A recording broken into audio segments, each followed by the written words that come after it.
This episode contains stories of trauma related to sexual, physical, and emotional abuse, codependency, and addiction. If you or someone you know is struggling or in crisis, help is available. Call or text 988 or chat 988lifeline.org. Welcome to It's Your Story to Tell. This is episode 1, and I'm your host, Megan Babcock. I'm here with my podcast producer and friend, Kelsey Vaughn, and she's going to help me to share my story with you. The purpose of this podcast is to inspire and bring hope to people who have experienced hard, traumatic things that are holding them back and preventing them from living the life that they truly desired.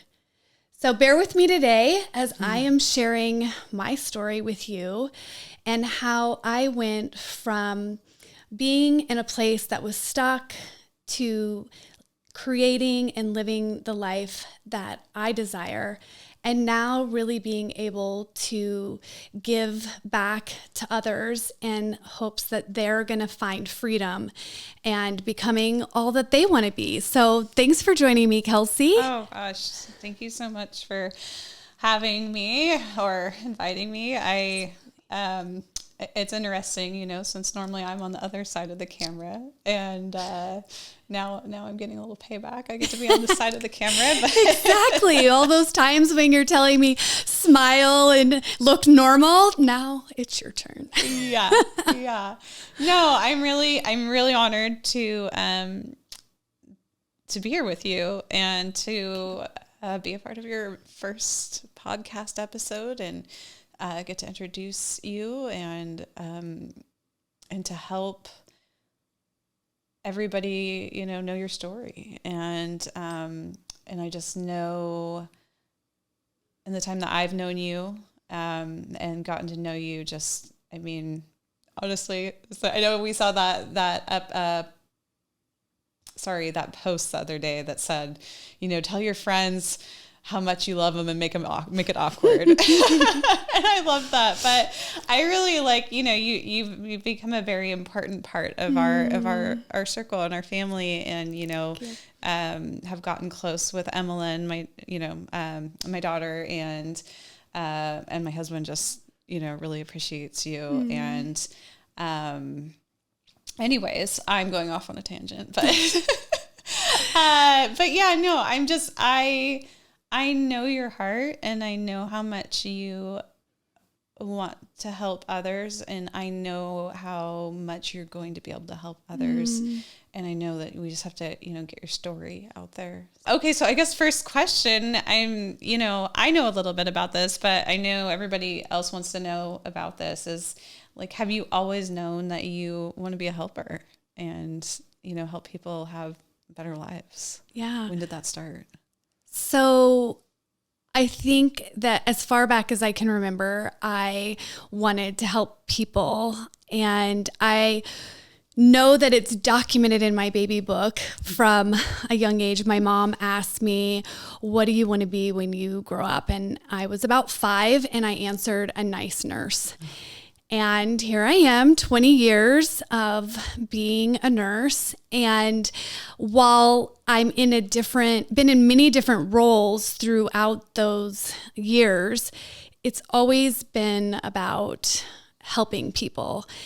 And I had to learn how to help people, because we'll talk a little bit more about my story, but I really didn't know how to do it in a way that wasn't hurtful to myself. And so throughout the years, I spent a lot of energy and giving in areas that maybe weren't so helpful. So I look forward to talking about kind of how that transformed. But yeah, I've always wanted to be a helper. And I think that from where I'm at now and the journey that I've been on in my own recovery from codependency, I am so much more well suited to help people in a way that is honoring to myself and my family and also to them, because you can't help people who don't want to help themselves.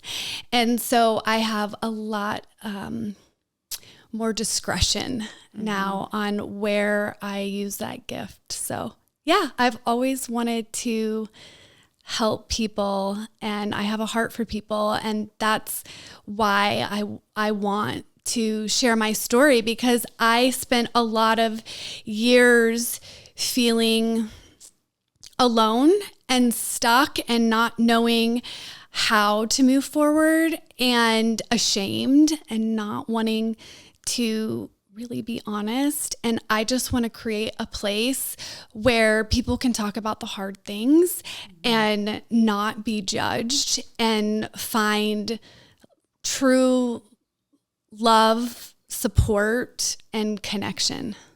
Oh, that's amazing. I've been wondering, I feel like we've talked about this a little bit before, but I'm wondering, is there anybody in your childhood that, kind of inspired you to want to be that nice nurse, or was this just, your inner instinct, like, this is what I want to do? Like, was there? That's a fun question.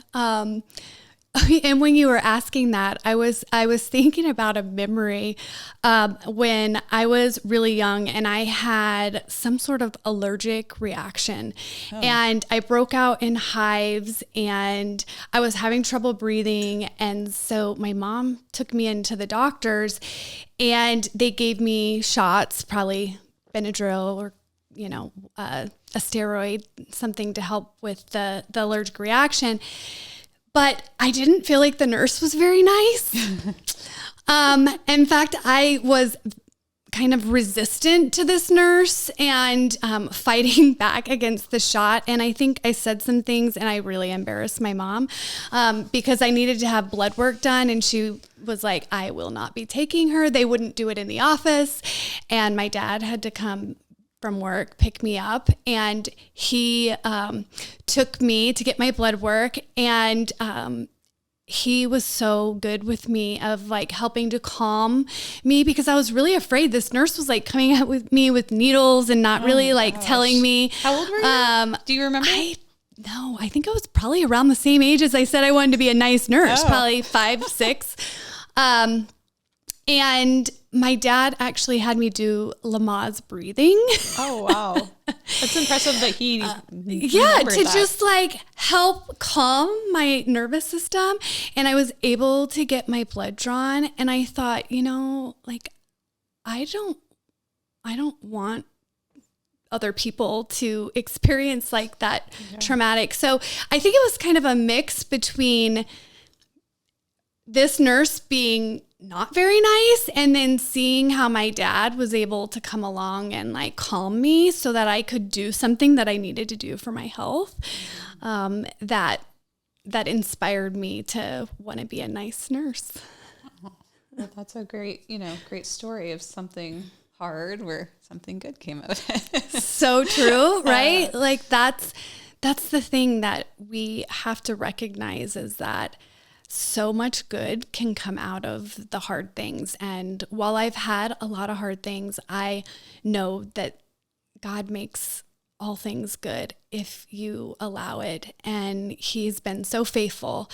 And I'm here today because of him continuing to work in me and bringing people alongside of me that helped me, that allowed me to work through things. And that's what I get to do for others. And it's so cool when it kind of comes full circle. Yeah. Can you tell us a little bit more about your faith and how that's, played a role and shaped where you are now? Yeah. So I grew up in a family that was a 2-parent home. My mom stayed at home with us. We were either homeschooled or private school for the majority of our life. I did go to public school for 2 years in high school in a medical magnet program. But faith was always very central in our lives. We went to church Sunday night, Wednesday night. And I always remember loving Jesus. And my mom actually led me to the Lord when I was young, probably in the 6-year-old range. But over the years, I wasn't always living a life that was what the Bible says or God tells us in order to protect us. I think that for a long time, I saw so many like rules, and I just didn't feel a lot of love when it came to the church or the way in some ways it was presented. I remember a memory from youth group where they showed a video of people dying in a car crash, and the ones who didn't know Jesus and the ones who did, and like the scariness of hell. And like, I just didn't really feel very connected to that. Wow. It felt really fearful. And I think for a long time, I struggled because I just was like, I don't think that's like what Jesus is. And because of things that had happened in my life that were really traumatic, that caused me to have really poor coping mechanisms and behaviors that were hurting me, I felt a lot of shame, and I didn't feel really safe in my relationships with people in my family or within the church to go to them and ask for help, because I felt, gosh, I'm so outside the bounds and lines of what a good Christian is, that I didn't want to expose myself. I wanted to make my family proud, and I felt if I was honest with what I was going through, that would be look negative on them and negative maybe on God. And so I just kept it to myself, which was the worst thing that you can do when you go through hard things, is try to manage it on your own and try to keep it hidden. So when they showed you the video, the car accident, mm-hmm. Did you ask any questions or kind of push back on that at all? I'm just curious to know how that went. Like, did you ever find yourself, I'll give you a little back story for myself. Like mm-hmm. I always felt like growing up in church, I was the one who asked too many questions and it wasn't always super welcomed. In fact, at one point I had been asking some questions purely out of curiosity, and I was told that, I was, not acting like a Christian. And so, I, in my own story, like I've struggled with some, church trauma, I guess. Yeah. And so I was just curious if you ever found yourself in a similar place where, maybe you were asking questions and, if that was ever met with, any judgments or resistance. So I was really wanting to be seen as the way I thought I should show up. So I didn't ask a lot of questions. I just sat in fear of like, oh my God, I don't want to burn in hell. Like, that's so awful. There's like people screaming and it's just so scary. And I think I would, I probably asked Jesus to come into my heart again, because I was like, well, I got to make sure I'm saved. Mm-hmm. And it wasn't out of a heart to know Jesus or to be connected. It was out of fear. And I think for me, fear has really been a theme in my life, and running from fear. And when I have and haven't asked the questions and haven't been curious, which curiosity is one of my essential parts of my coaching with people, because I do think that you have to ask a lot of questions. You shouldn't just accept things blindly when people tell you things or in your own life, And so in order to get to the root or to have understanding, I think you need to ask a lot of questions. And I really struggled with that in my own personal relationship with the Lord for a long time. And it was only as I was in my own recovery and I was in a group of women, and we were going through a book on healing from sexual abuse, because sexual abuse is part of my story.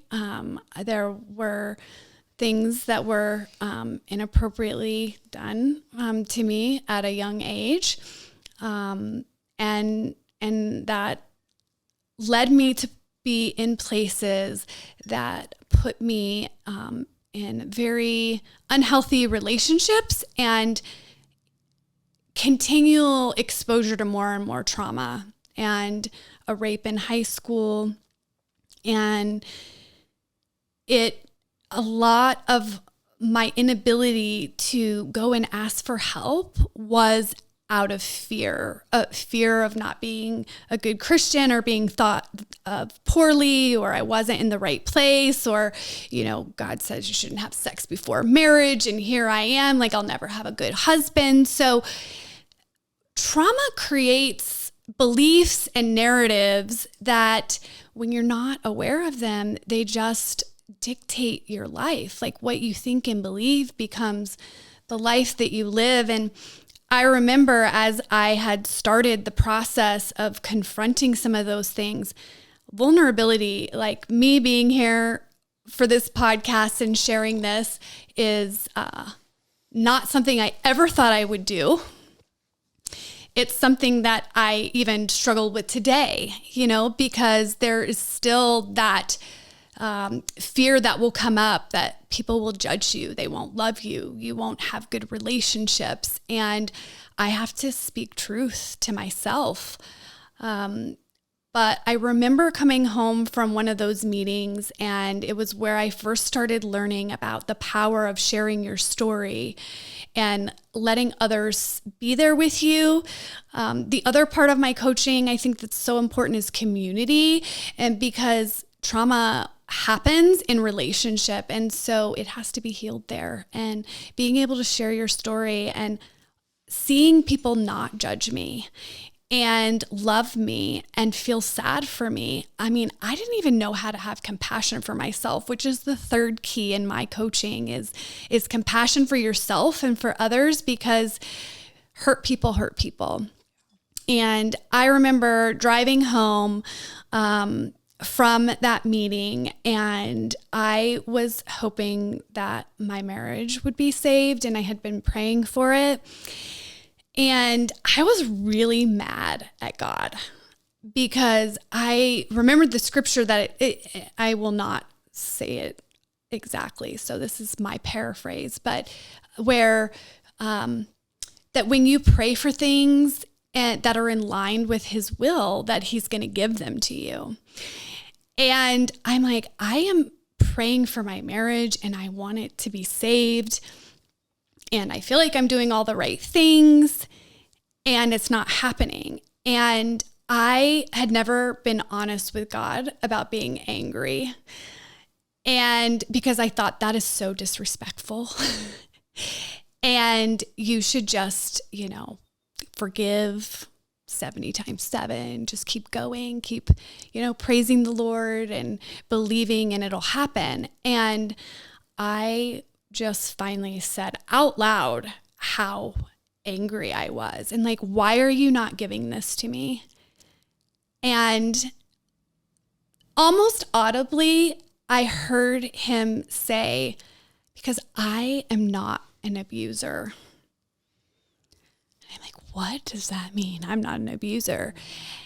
And as we were having this conversation, I realized he was showing me that we have free will. So, and in our lives, we have our own free will, and the people that we do life with have their own free will. And while I could be praying for something and wanting something that's in line with what God says is good for us, is, having a healthy marriage and working through things and not giving up and having forgiveness, that there's two people in that equation, and that other person also has free will. And that wasn't what they were wanting in by their actions.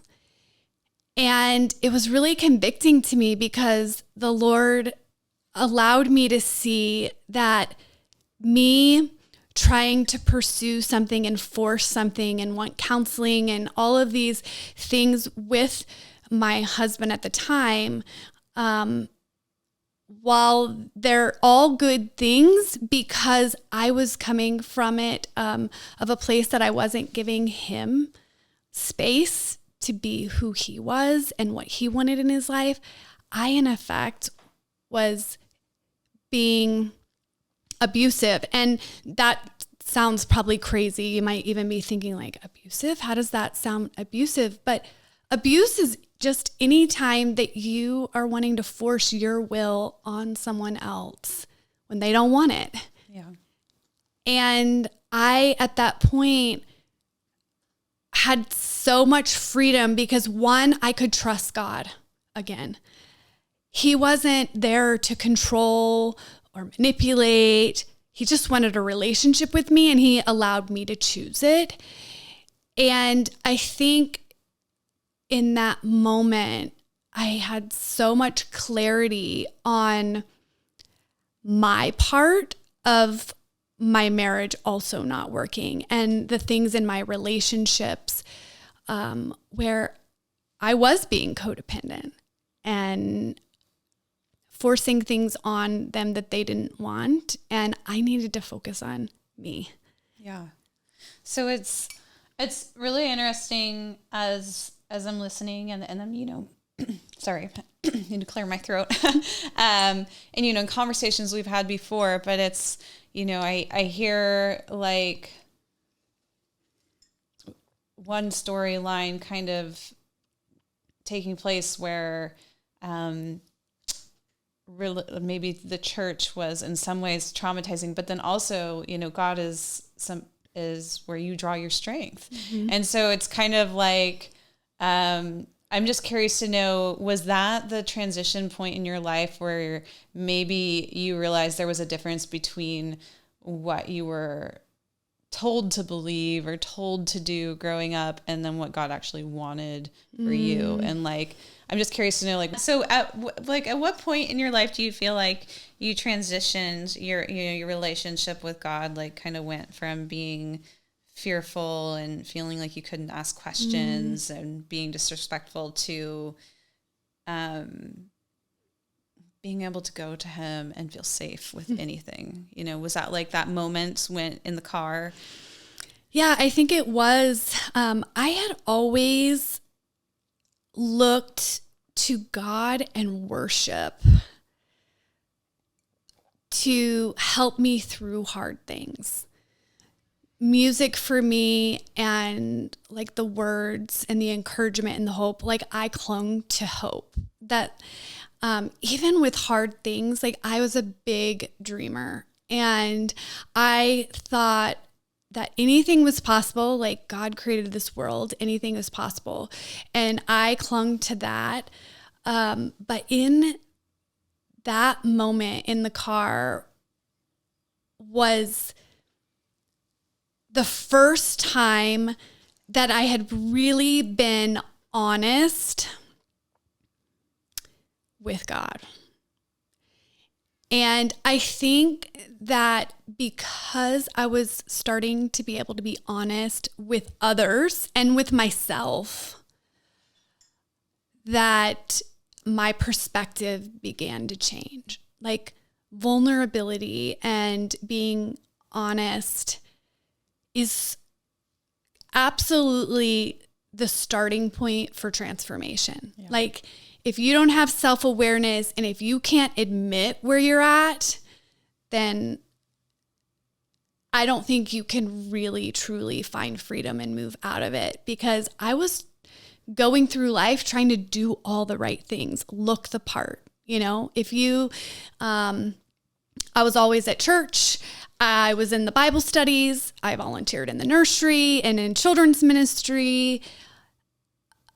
But my world was falling apart, and I didn't let very many people into that because I was embarrassed and ashamed. And I felt like if they knew the real me, then they're going to not love me or they're going to judge me. And so I tried to hide that. So it sounds like in your childhood, like, you know, there were probably some influential people in your life that didn't make you feel like you were in a safe space to share your feelings.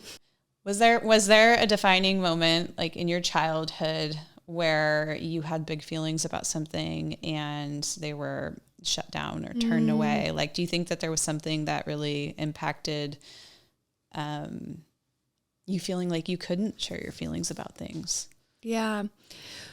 So going through life until I came to a breaking point, I did not know that there was things because I had tried to push things down. I mean, my parents were amazing. They loved us. They sacrificed for us. We had all the things we needed. I have memories of great trips with them and my dad reading with us. And so I felt bad about when I would try to think like, where is this coming from? Because I'm like, it can't be them. It can't be like something that happened in my life. Like what's wrong with me? And people we love can unintentionally harm us. I have definitely created a lot of harm in my kids' life because I didn't deal with my own traumas. And I would say that there is a generational trauma that's passed down in my family around codependency and around not dealing with our feelings and emotions. And there are a few memories that came up for me in the process of trying to gain understanding about what's the root. So in that curiosity of really trying to uncover where did this come from, I can remember back to a memory, and you know, most of these memories are pretty early on, which is actually really normal. That 7 to 11-year-old phase of life is really can be life altering in kids. And I had not really given it much thought all my life until doing this work. And I remember it was probably about 7, and we were really close with my grandparents. My dad's parents were someone who loved me so unconditionally. And I could never do any wrong. I was the first grandchild. Oh. And my grandpa always bought special gifts. He was a great gift giver. Oh, that's great. My grandma was the hostess with the mostest, like always making sure you were comfortable, having your favorite foods when you came over. And I loved going and spending time with them all my life. I loved. So even though this memory that I'm going to share was a hard memory, like that, my grandma was my biggest cheerleader. And I think someone who prayed for me all the time. And was always there. Like I talked to her just as much as I talked to my mom. She was in some ways like a second mom. But as I thought back, there was one night we're spending the night, and we often did spend the night because they live close by. And my grandpa had gotten this movie Where the Red Fern Grows. Oh, yeah. And if you don't know about the movie, it is really sad. I didn't realize until like now, like I am an empath, and I felt so deeply people's feelings, and including animals. So in watching this movie and this relationship between these two dogs, and then one dying and the other one being so brokenhearted and eventually dying, and then them being, I know, buried next to each other, and this red fern grows in between them, representing this like a love. I love like, and just like the whole idea of that connection. Megan, you're making me cry. I'm not even. Oh my gosh. And I was ugly crying, and there are only a few times in my life that I have ugly cried. That was one. One was in a recovery meeting, which I'll have to tell you about that story. And then the other one was when my grandma passed away a little over a year ago at her funeral. Like, it caught me so off guard, and ugly cried. And for somebody who doesn't like to, has shoved sharing and showing emotions, like, we're talking like snot running out your nose, ugly cry, people looking at you like, wow. So my grandpa, he's a Marine and a New Yorker. So you can imagine what the booming voice, and as he gets out of his recliner and storms from the room, as he looks at me and is yelling at, like, stop crying. It's just a movie, for heaven's sakes. Wow. And so I'm you're just sitting there crying, and he's like yelling at you. Yes. And you're how? And I'm about like 7. Like 7. Okay, so you're 7. You're sobbing. Boogers are coming out. Yes. and now I've like upset him, and I probably now crying even more because I hate to upset people. And I remember my grandma sitting on the couch and having me come over and sit on her lap, and she was hugging me, and she was very good at comforting. But what she said to me at the time, I didn't realize it, but planted the seed of codependency. And she said, honey, Papa loves you so much that he's not upset at you. He's upset at himself for getting a movie that would make you cry.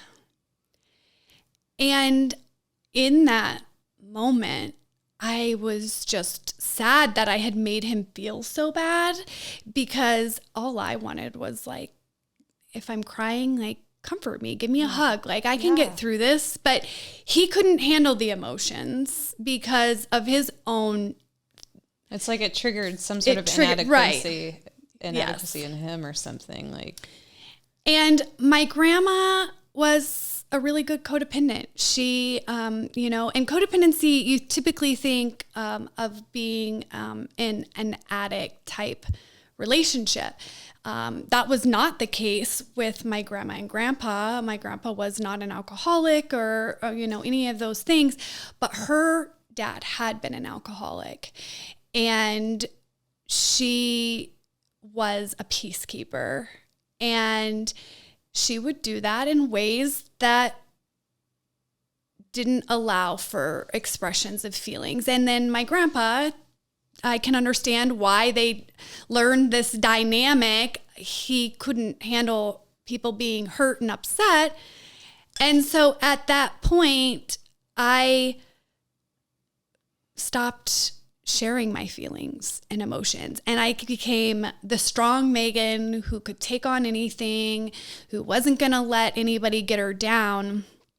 And that was, I put up a wall, like, no vulnerability, They probably, from outsiders' point of view, everybody's probably like really proud of you. They didn't actually think maybe something's wrong. Like, you know, there was, I'm curious, can you tell me a little bit more? Like, I've struggled over the years to really fully understand like what codependency is. And I feel like you've been talking about it a lot, but like, could you expand a little bit more on just like really what codependency is for anybody who's maybe like unsure? Yeah. So I think when we're talking about codependency, it's easier to talk about the signs or symptoms that you might be codependent. Codependency can happen in abusive relationships or with an addict. But it can also just happen in where we don't want to talk about feelings and we want to avoid being uncomfortable. So we become a people pleaser. And yes, is it good to give to people? Like I wanted to be a nice nurse, right? I have the gift of mercy. I'm an empath. I like to be a helper. Those are all strengths. But when you don't also have boundaries and you give without thinking about how is this impacting me and my life, with a total disregard for yourself, and you still just go and do, it becomes unhealthy. So just like somebody who maybe wants to avoid their negative feelings, they turn to alcohol. A codependent can be manipulative, where, okay, well, I know that this is going to make that person upset, so I'm going to withhold this information. Or you might be somebody who's constantly scanning the room, trying to understand, how is she feeling? How is this person feeling? How do I need to show up for them? And how do I need to show up for this person, but never showing up authentically as yourself? So it's really that you are trying to do what the other person needs at all, without regard and at any cost.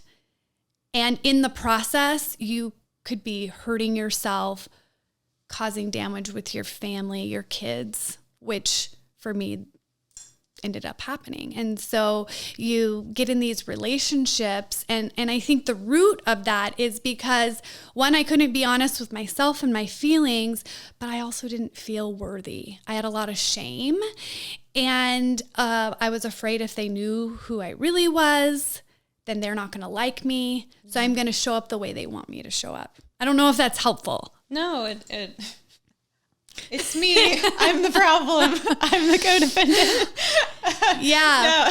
No. Which, is hard to say because I wanted people to be like, Megan's got it all together. And really, in codependency, you have nothing together.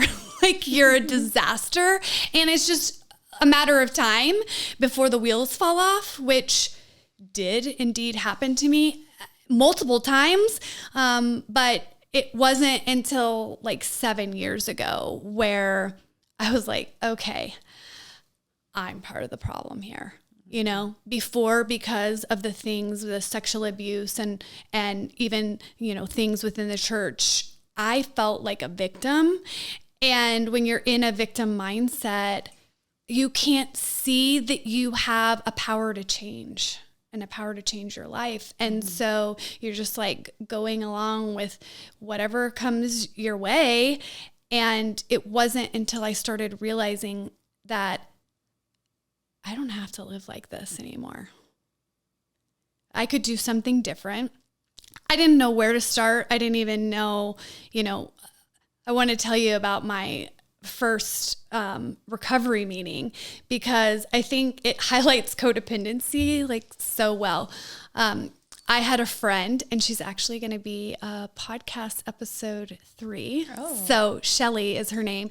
And she was in my church, and she is somebody who has a past and has a history of abuse. And I think when you've experienced those things, when you're around people, you have a greater level of awareness and you're like, yeah, you're not really what you say you are.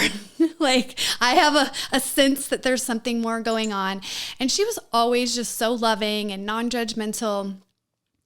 But she kept trying to say, like, hey, go to this meeting with me for, I think you're codependent. And I was like, I am not codependent.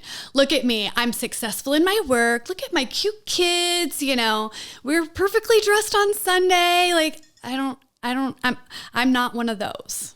And she's like, okay. And she just, let me keep going. But she was still there in the background for me. And one time she asked, and I was at a really, hard place. And I was like, okay, I'm just going to go. So one, she'll just get off my back because I can't keep having her tell me I'm a codependent. Mm-hmm. And I value this person and I want to make her happy. So I'm going to go to the meeting. No, okay? Like, I'm going to go to a meeting about codependency based off of codependent behavior. Exactly. Ironic, I see it now. I didn't then, but I just thought, okay, this is going to get this negative experience. I'm going to put an end to it. Yeah. So we go to this meeting. It's called Celebrate Recovery. It's through a church. So it's a 12-step program, but it's for all types of addictive behavior. So it could be drugs, alcohol, sex, codependency, which is like love and connection, addiction. And I was like, wait, okay. Say that again. Codependency is love and connection addiction? Yeah. Yeah. Like you want love and connection so bad that you'll do anything to try to avoid I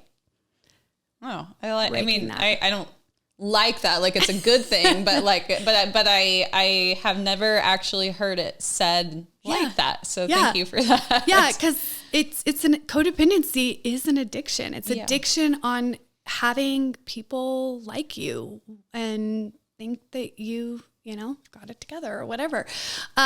And so little did I know that at the first meeting you attend that you have to go to the newcomers meeting, which if I had known that, I would have probably not gone to the meeting because what that meant is I had to go to a room with all these new people and tell them what my problem was.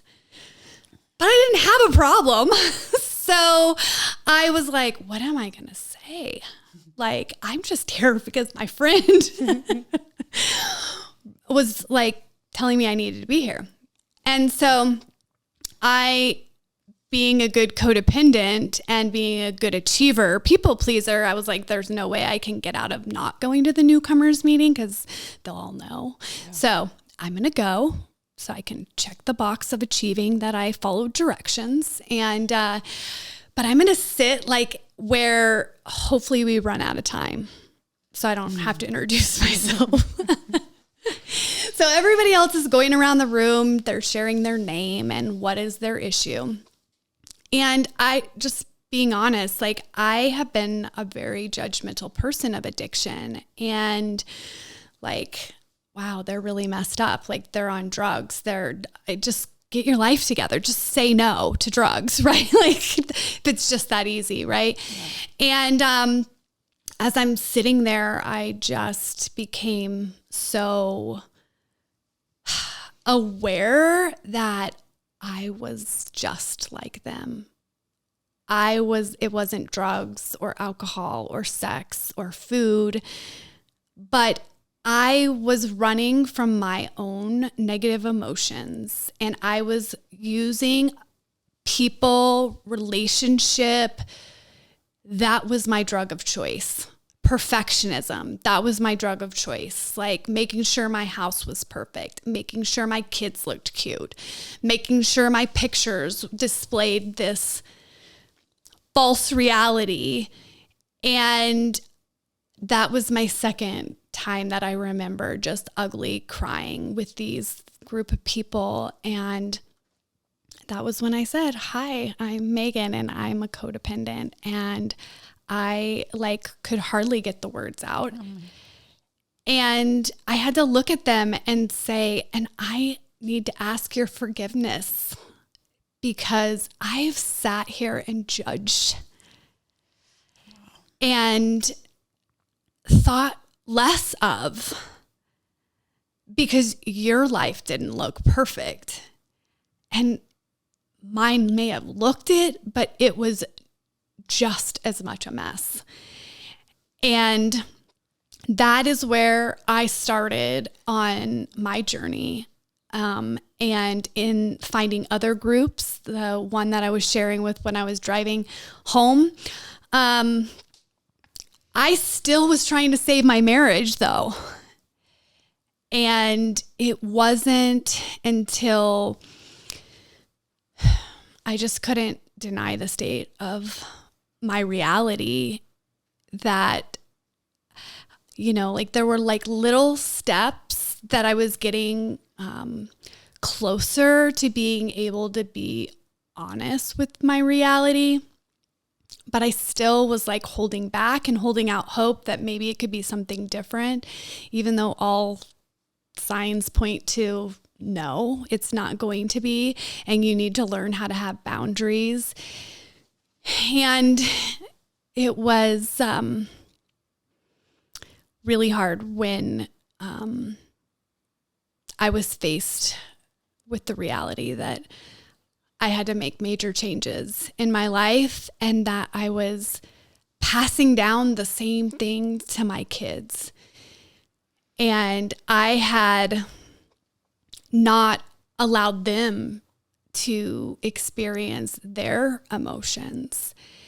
And my second marriage, so I had two before the one I'm in now. So this is my third marriage, and I did my work, and now I'm blessed with a man who loves and connects with me in a way that I've always desired. But it wasn't until I got healthy and realized my part that I was even able to have that. And so in my second marriage, we struggled in just communication, in control, and a lot of dishonesty and abuse. And we separated many times. And I can remember a time where I was the first time I went to file for divorce. I didn't follow through on it. And we tried again. But in that moment, my sister had come out to be with me, and it was over Mother's Day weekend. And she was with me when I was with the attorney. And I just remember my kids were really struggling emotionally. And my son, who I was having to leave the kids, and he was older. He was in middle school at that time, 6th grade. And I was having to take my sister to the airport, and she had a late flight, and the kids were really emotional. And I looked at Brantley and I was just like, if you don't stop, I am going to take your phone away. And it was in that moment that I realized, oh my goodness, I am threatening him when he needs me to be understanding. Their life is falling apart. I mean, even though things weren't good, but I was uncomfortable with their emotions because it was making me feel like shit. It was making me feel like, oh, I'm a bad mom. Yeah. And I was being a bad mom. I wasn't putting their needs. I wasn't able to be there and help them through their emotions because I couldn't deal with my emotions. But even in that, I still went back.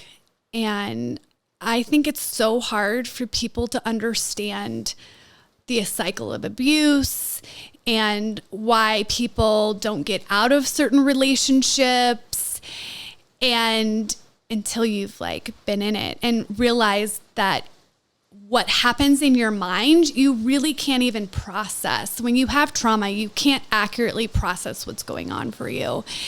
And we got back together, and within 2 years, it had just spiraled so badly. And at one point, when there was a argument or situation happening, and abuse was happening, my son and daughter came upstairs, and I had tried to hide a lot of it from them, but guess what? We don't hide things. Like, you think you are, but you're not. And my son stepped in, and then he turned on him, and that's real humbling when you see someone you love having it happen to.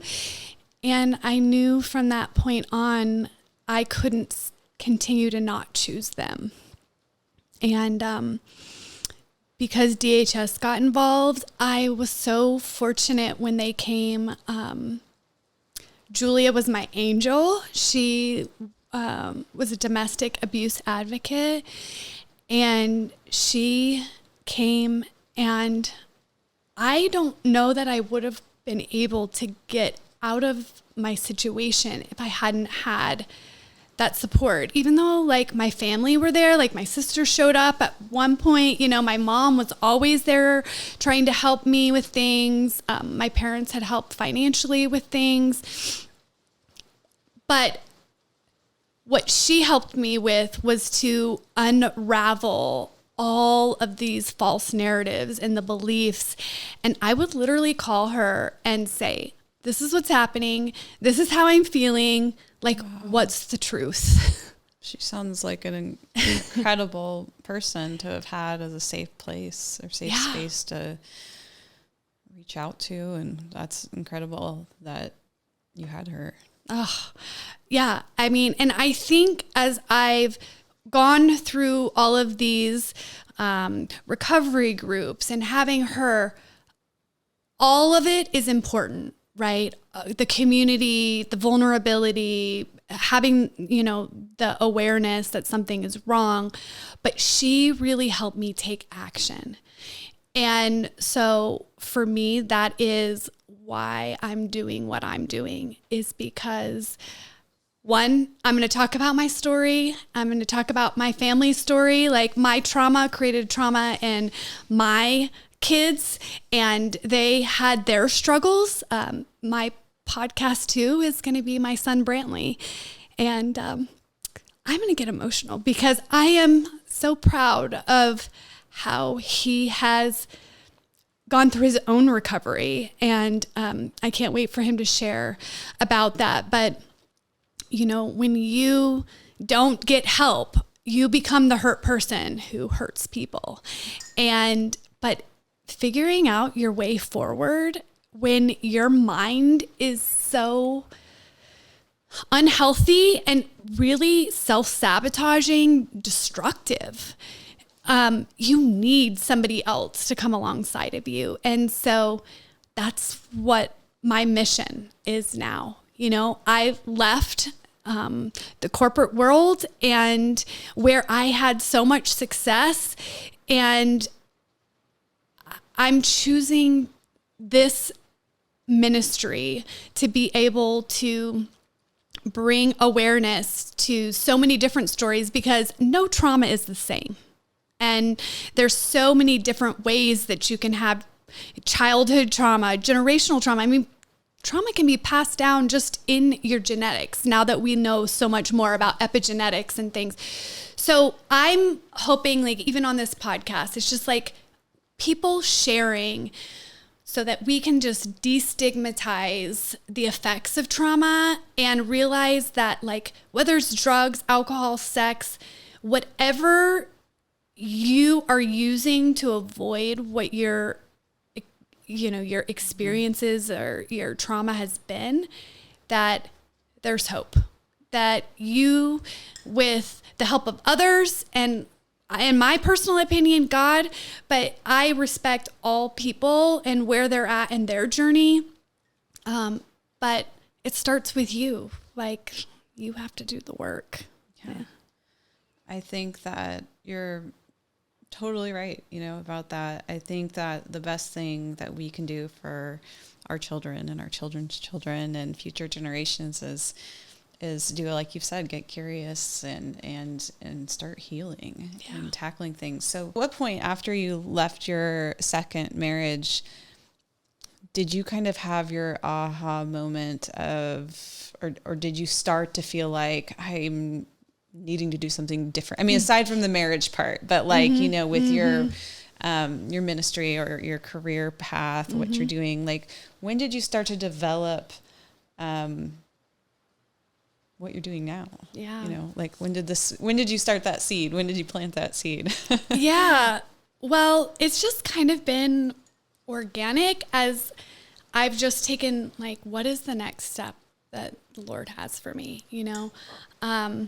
There's so many days where I feel like I am not qualified for this because of, things that happen, or life is hard and you have to deal with things that you thought you dealt with, and I'm like, oh gosh, like that's creeping up. But what I realize is that if I just keep waiting, I thought, oh, I'll share my story or I'll help people when I am perfect or I haven't figured out. Well, we're never perfect. We're always figuring it out. And I knew that I wanted to help people. And so about in 20, I guess it was towards the end of 2021, my husband, right after we got married, so we got married in 2019, he got diagnosed with cancer. Oh my goodness. Yeah, I was like, really, God? I've finally met the man who just is so amazing and just has been such a blessing in my life and something that I always wanted. And here we are, we're this really scary cancer journey where we don't know if he's going to live. He has to have a bone marrow transplant. And I'm like, really? That whole, he won't give you more than you can handle. I'm like, I want to question you on that. But we handled it and we went through it. But we were so fortunate. Like, his oncologist was amazing. And she had been a naturopath before she was an oncologist. And I had always struggled. So I was diagnosed with fibromyalgia, which we'll go into that in an episode sometime, but the body keeps the score. And I believe trauma gets trapped in your body in all kinds of ways, whether it's fibromyalgia, autoimmune, all kinds of different ways that it can present. And I had used chiropractic and acupuncture. Even though I'm a nurse, I didn't really want to be on medications. And so I had gone a real natural way of dealing with things, juicing, trying to eat really healthy, and not always, you sometimes have to have treats, but as much as I could, because I knew I felt better. And I wanted to do that for my husband. And I was, a lot of people think I'm crazy, and I was juicing for him and, every supplement and mushroom and thing but she was happy to help me with it because of her background. So that led me to getting my certification in functional medicine, because I thought, I'm going to come along and help people get healthy, in their body. And because I'm a nurse, it's a great fit. And so I started out on that journey, and I was like, I don't know, that just doesn't feel right. And before in my life, I'd be like, why did you do that? Why did you waste that time? Why did you waste that money? But I'm like, no, okay, this was the next, this was a step that I was supposed to take. Yeah. You took the step, wait and see how this unfolds. Yeah. So then I got I found that there was something called certified nurse coach. And I was like very intrigued by that. There's even a board certification. So that brings a lot of credibility to it. And so I started exploring that. And then I went through like a 6-month course and became certified as a nurse coach. And I'm like, okay, so, I'm going to help people. They can lose weight and get healthy. And I'm going to use my functional medicine. Something still didn't feel like that was it. That's what I'm supposed to be doing. And so I got laid off at the end of November this past year. And I was like, I had already started seeing like some clients that I was coaching on the side. And what I realized is everybody who was coming to me, even though they were coming to me for like weight loss or other like things that they wanted to improve on in their life, their organization, or they're being stuck and not being able to do that was rooted in something like deeper in their childhood or traumatic experiences.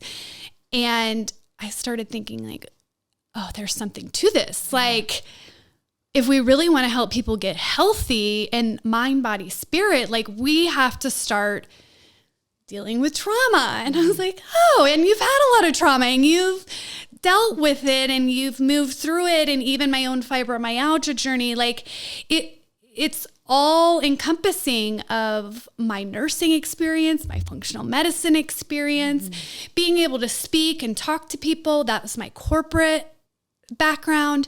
So all of these things have been preparing me for this moment and really to be able to help people, I believe, at a whole new level. And so when I'm coaching, I take a holistic approach. We're looking at all different aspects, but really wanting to identify the root cause, which is what functional medicine is focused on. And so that's kind of the journey that I took of just taking all of these different experiences and just allowing God to show me what he wants. And so when I lost my job, I was like, okay, I either listen to what I believe God's calling me to do, or I go back and find another job in the corporate world, which I had a lot of success. So I could easily do that.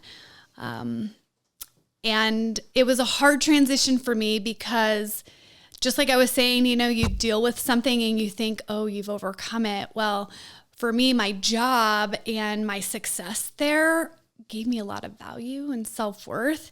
And I was like, and financial freedom, and I could rely on myself. And I was like, if I didn't have a man, I can take care of myself, And so I had to kind of work through those feelings and emotions to even allow me to get unstuck from that, oh, I want to go look for a job, and go forward in this. So I share that just to say, like, we're on a constant journey of like uncovering things that keep us stuck in order for us to be able to move forward into what we really feel called to do. My goal in working with people is to help them move from being in a stuck place to a place where they can thrive and really feel fulfilled. And that isn't always like the success in your job or the money that it brings. Yeah. It could be like what I'm doing, and that's connecting and helping people find themselves, and Absolutely. What they're good at. So can you tell us a little bit about what makes your coaching unique and your process and some of the services you're going to be offering? Yeah. So I touched on it a little bit. And my coaching process kind of originates out of my own journey, but also the 12 steps. And but for me, like 12 steps was a little overwhelming. I was like, I can't remember like more than 3 things. So especially when you have a trauma brain, like memory is a hard one. So I'm like, what are the 3 keys that I feel like really move me forward? And so curiosity, and that's what happened, what's going on in your life. So there's just a lot of asking good questions. And I love to ask questions. I love to connect with people and get to know them. So finding out kind of where they're stuck, and then the positive, like, where do you want to go, right? Because trauma's hard. Negative, like facing your negative feelings and doing something different, like breaking these habits is hard. So you want to be doing both, like curious about the past, but also curious about what you want to create. And I think we're all creative in different ways. Like, you are amazing at creating like art, photography, video. Well, thank you. Like, that is not my gift. Like, I like to decorate, but we all have a creative side. And I think that it's so important to draw on that and to figure out, like, what is it that you want to go for? Because the work's going to be hard. So we need to know, like, what's that reward? Why is it worth doing this? When I was going through the process, it was so hard, and I didn't really believe in myself. I wasn't doing it for me at the time. Now I'm in a different place, but I was doing it for my kids. They deserve better. And so I drew on that strength. And then that allowed me to start dreaming of what might be possible. I said I'm a big dreamer, so I like to dream with people and help them create vision for their life. And so that's why I think curiosity is so important. I think it's the first thing that you have to have. And it sounds like, if I'm hearing you right, like one of the important things also is like visiting the past to gather information, but not staying there and living there. It's like taking that information and then kind of having your action plan, or then looking forward. Yeah, because creating it's real. strategy. Because if you're not looking forward or making a plan, then it could be really easy to just live in that place and stay in the past. And while we need to acknowledge our trauma and our feelings, like, if we just wallow in it, like, it's not going to make anything better. In fact, it re-traumatizes you. Right? We've talked about that before. And that's why, like, curiosity is, I think, helps to revisit trauma, because if you think about being curious, it's like being an investigator. So you're almost going in as not yourself. You are taking a third-party approach where you're like, what's going on in this scenario? And it helps to remove some of the feelings so that you can actually go back and sort through things and figure out what was that root cause. So I think that's why curiosity, community, whether it's just one person or multiple people. I mean, if you're really brave, I'll tell you, like, getting in a small group of people and sharing your story and letting them love on you is so powerful. But at least letting one person into your life that you can share openly so that they can validate and show up for you in a way that others weren't able to. Now, in my trauma, there were times I made an active choice not to open myself up to people. Now, had I opened up, maybe I would have had a different experience from my family or from people at the church. I didn't give them the opportunity, so I don't know how that would have been. But when we don't allow ourselves to be vulnerable, we just put walls up and we can't heal. And so by being in a relationship with someone and sharing your story, and then being able to validate it and meet the need of love and connection that was not there, you can heal that trauma. Because trauma is not the actual event. Trauma is not having the ability or the support and love, connection to be able to process that negative event. That becomes the trauma. Yeah, I've read, and I think we've talked about before too, that we can go through a very stressful event or something that's, most would consider traumatizing, and not become traumatized because but if we're able to process it, and it's when we freeze and are unable to process is when it becomes trauma, which I think is it's so interesting. And I think maybe we were talking about that recently, and then I really started thinking back in time, because I've also had some trauma, and there's some things though that I really thought would be more of a theme, recurring theme, that haven't been, but I think it's because I had the support for some of those things, and I was able to get those feelings out. Now, when you are working with clients and coaching, and you're encouraging them to, heal in relationship, are you talking like as any relationship on the table, or are we talking romantic relationships, or like if you're working with a woman, are you encouraging them to find, another maybe woman that's like a safe person? Like how, what are kind of your qualifiers when you're trying to help them decide who their community should be? Yeah. Well, first they've already made an effort to create community and share their story because they're working with me. But what I tend to suggest in the beginning is at least a good friend that you feel safe with, that you've never shared, that you do that. Because taking action, like you said, is, we've been in fear, we've been running from it, and now we're confronting it. And so you want to do it in a place that is going to be safe. So we talk about that, like, what's the history with this person?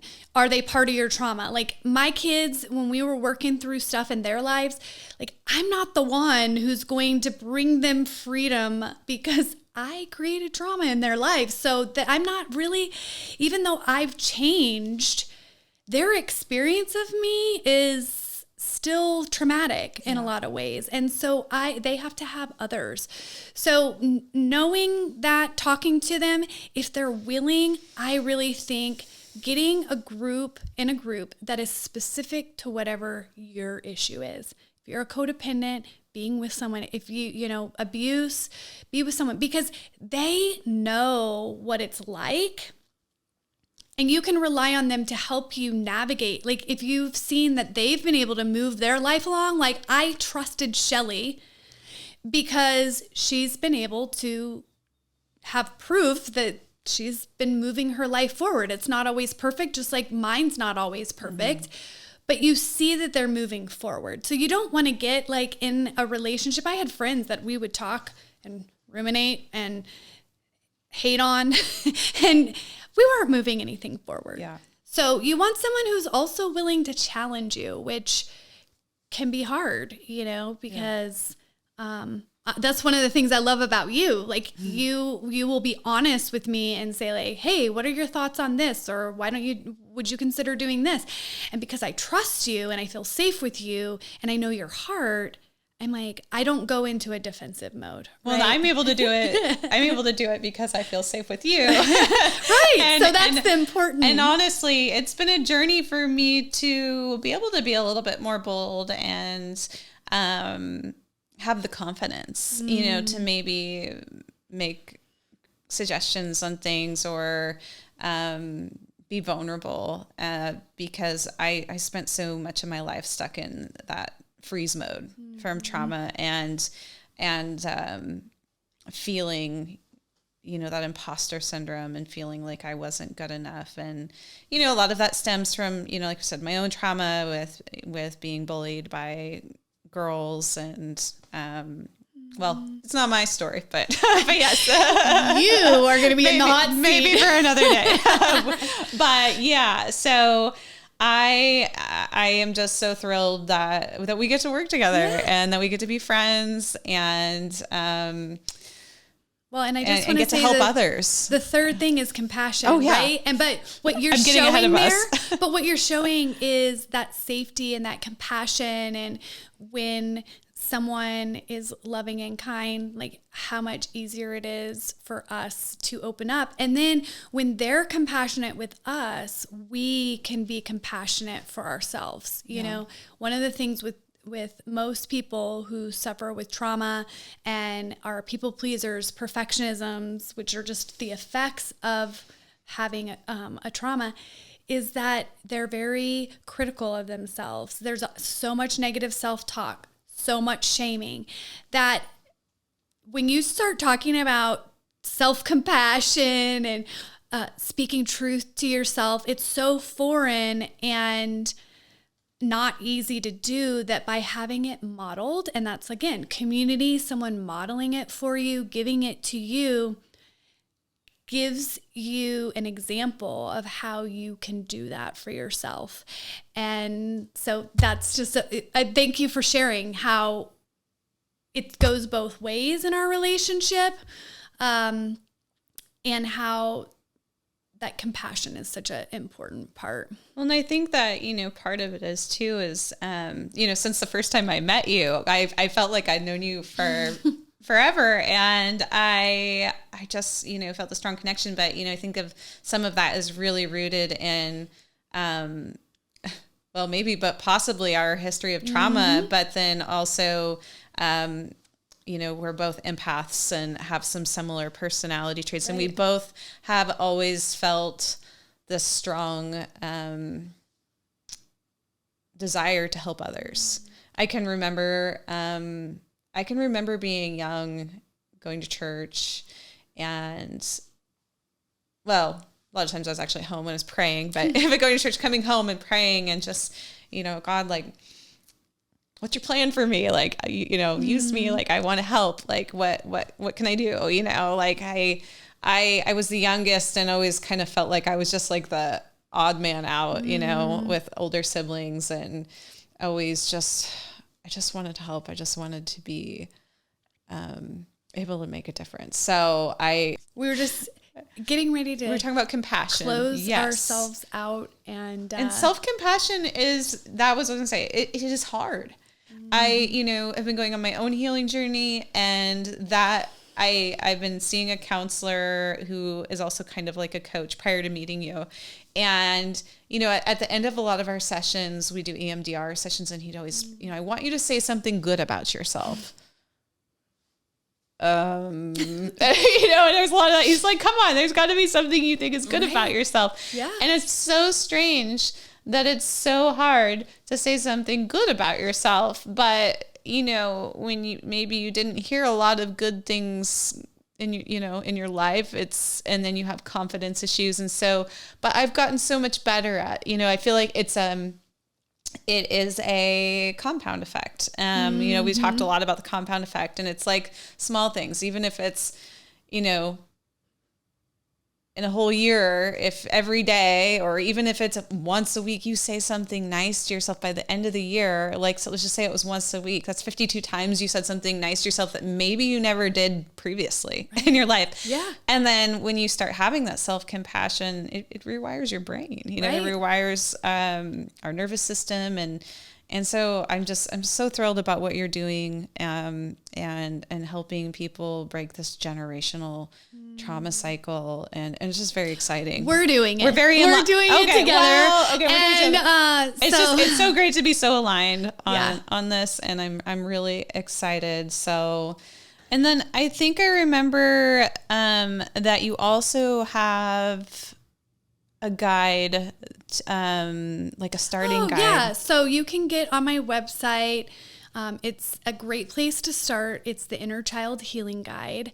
It's about 30 pages that kind of helps you to understand, I always thought, woo, inner child, like, what is all this? But it kind of walks you through and explains about our inner child, about these wounds, what are some signs, and then tools to kind of help you transform those. And so then it has some worksheets. So you can go to the website, download that, and get it to your inbox. And when you do that, you can also get our podcasts to your inbox and the blog. So there'll be a blog once a week, and it's an article that will help you to kind of educate yourself on tips for transforming your life and what is trauma. And then there will be a worksheet or something that you get to kind of complement whatever the blog's about, and then the podcast. So I'm super excited for, we have a great lineup of guests, all different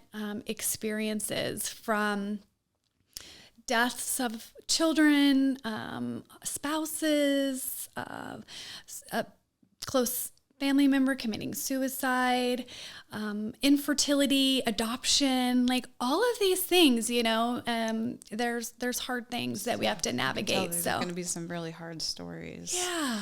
But the hope of being able to move through that and then seeing how God can use it and how he's using these people's stories to make a difference. And I hope that gives people the hope and inspiration to do their work.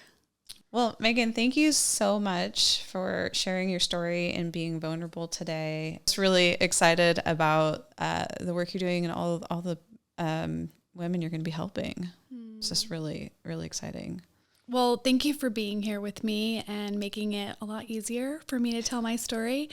And you know, I hope that each of you can see that it isn't easy to be vulnerable, but when you can do it with someone, that it does make it a little bit easier. And likely you are listening to this podcast because you have your own story and you're either struggling, stuck, or maybe you've even made your way through it.